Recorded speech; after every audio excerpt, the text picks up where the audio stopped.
So, he won. Goldberg beat the Fiend. And I said on Twitter, the fury will be very, very, very real if he wins. And I wasn't even watching it. I don't normally watch the Supershowdown shows, to be honest with you.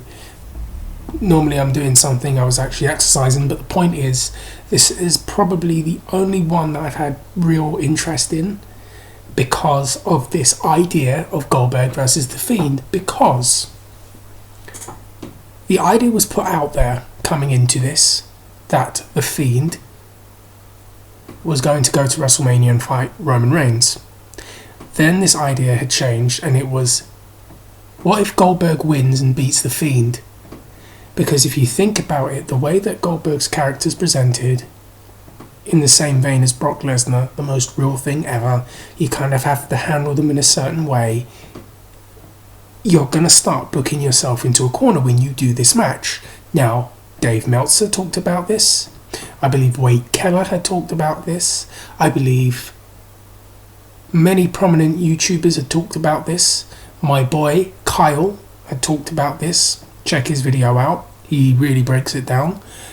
And even in Brian Alvarez's solo video, he talked about this idea. And he pointed out Goldberg's a much bigger star than The Fiend. So, as this started to gain traction, I started to get the belief that Goldberg was going to win. And I almost done a video yesterday or for this morning talking about this. And then he won. And the internet went crazy. And like Adam Warlock in Infinity Gauntlet, let the conflict end. So, I've described going into it. Let's go into a little bit more of the going into it now. Set the table the way I want to. Bray Wyatt has been repackaged how many times? He was Husky Harris, then he was Bray Wyatt. When he was Bray Wyatt, and he debuted, he should have been protected. I don't care what anybody has to say, he should have been protected. They should have kept him strong. He lost that match to Cena, and as Kyle said, he never fully recovered from that, and I agree with him. I don't think he recovered from the Kane match, because it was not, in no disrespect to Kane, the best way to showcase him. He needed to be in with someone smaller that was going to bounce around and fly for him, which they did later on, but we'll get to that. He never recovered when he lost to Cena. Some of the hokey, spiritual, crazy, mystical stuff that he was doing, it would work sometimes, and then other times it wouldn't. But overall, there was just something missing there. He needed to be more of a force of nature. They had to reheat him in a Dean Ambrose feud. Then they reheated him going into a match with The Undertaker.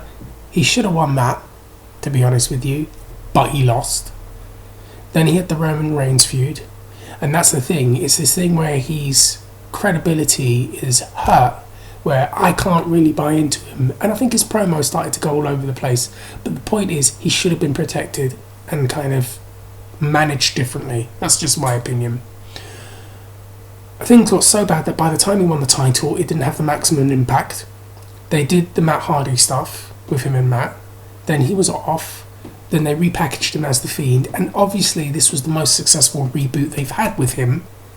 The character's catching on. People love the entrance. I love the new entrance. I love the whole look. I love it. It's a great look. And I love the promos. And the return match with Finn Balor was strong. Great presentation.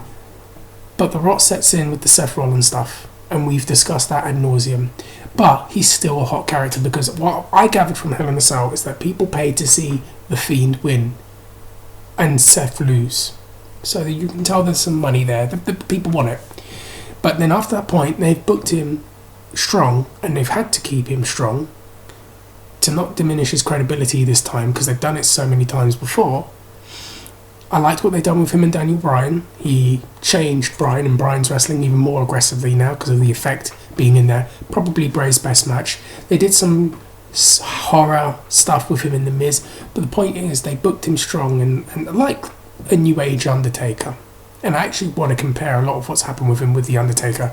Undertaker circa 1993, 1994, whilst we know he was capable, we didn't get to see what he could do because he was limited because of the presentation that they had put in place with the gimmickry and the mystical stuff. The same thing with the Fiend. So his only good, really, really strong match was with Bryan, if you think about it. But because they've kept him strong, the one successful thing they've done this time around, putting him in there with Goldberg, they wrote themselves into a corner. And a lot of people don't like the idea of someone from the previous generation coming in, part-timer, I understand that, and then being the established person there. There are many ways I could look at this, and yes, I don't blame people for being upset. I don't at all. But you should hold the company accountable because they are the ones that mishandled Bray from the very beginning.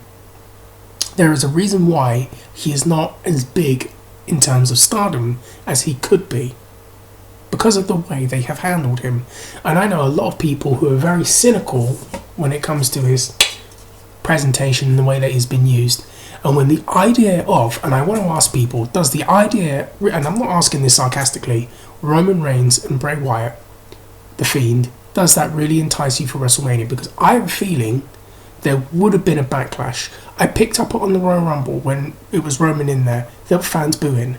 Now, if Roman had run the Elimination Chamber and had gone in there with the Fiend, I don't know if people would be as interested. When the idea of Goldberg and Roman Reigns came in, I did notice that there was some people interested, but then some people are like, I don't know if we want him beating the Fiend. He beat the Fiend. And it looks like we're going to get Goldberg and Roman Reigns and Fiend and Cena. Now, from what I've been told and how it's described to me, and what I did get to see, this was nowhere near as bad as the time Goldberg just destroyed Kevin Owens. But the thing is, when you use Goldberg, you have to use him in a certain way. Smash, bang, out. That's what they failed to do with him in 2003. It wasn't that bad where it killed him, but it was still, if he can't beat The Undertaker and he can't beat Cena in years past, and he can't beat Goldberg, it doesn't help him. And it doesn't say a lot about the current generation when the message is you want to say that this is the generation to get behind. But here's where I play devil's advocate. Or here's my other way of looking at it. Tomorrow, John Cena returns on SmackDown. Just now, Goldberg has won the title. That's not a coincidence. TV ratings aren't what they could be. We know that. Raw's TV ratings aren't what they could be. SmackDown's ratings are not what they could be. The ticket sales are not what they could be. The house shows, live events are not what they could be. SmackDown moved to Fox. And I think that Fox wears the trousers in that relationship. And Fox may, this is just me speculating, Fox may have not been happy with certain things. Now, they wanted The Fiend on the show. That's why he was on SmackDown. And WWE promised them this grand event every week, and they've not really had it. And actually, coming into WrestleMania, let's just be real. Things on Raw, we know what's happening. Orton, Edge, McIntyre and Lesnar. Things have been quite strong. Shayna Baszler, Becky Lynch. SmackDown has been very, very thin. Or you could even argue predictable, other than the Otis Mandy Rose stuff, which we talked about earlier. So I wouldn't be shocked to hear that Fox, and maybe the Saudi Arabian guys too, said, we would like it if you kind of changed it up and you put this on Goldberg because we want to sell that on our show for 4 weeks because the ratings aren't what they could be. Now, I think that that may have played a huge factor as to why Goldberg won the title. And as Brian Alvarez said, and you can see it and I'll put it in the link down below, Goldberg is a bigger star than Bray historically in wrestling. That's not a burial of Bray, it's just known. And in that regard, you kind of have to hold the company accountable. The only shame is, once again, they're going to have to reheat the Fiend, Bray Wyatt. Well, it's not as hard as it was in previous times. But, geez, I mean, He's going in there with Cena, so he's going to probably have to beat Cena. 1, 2, 3. Anyways, that's my idea. I think it was done for ratings and the fact that Fox want more.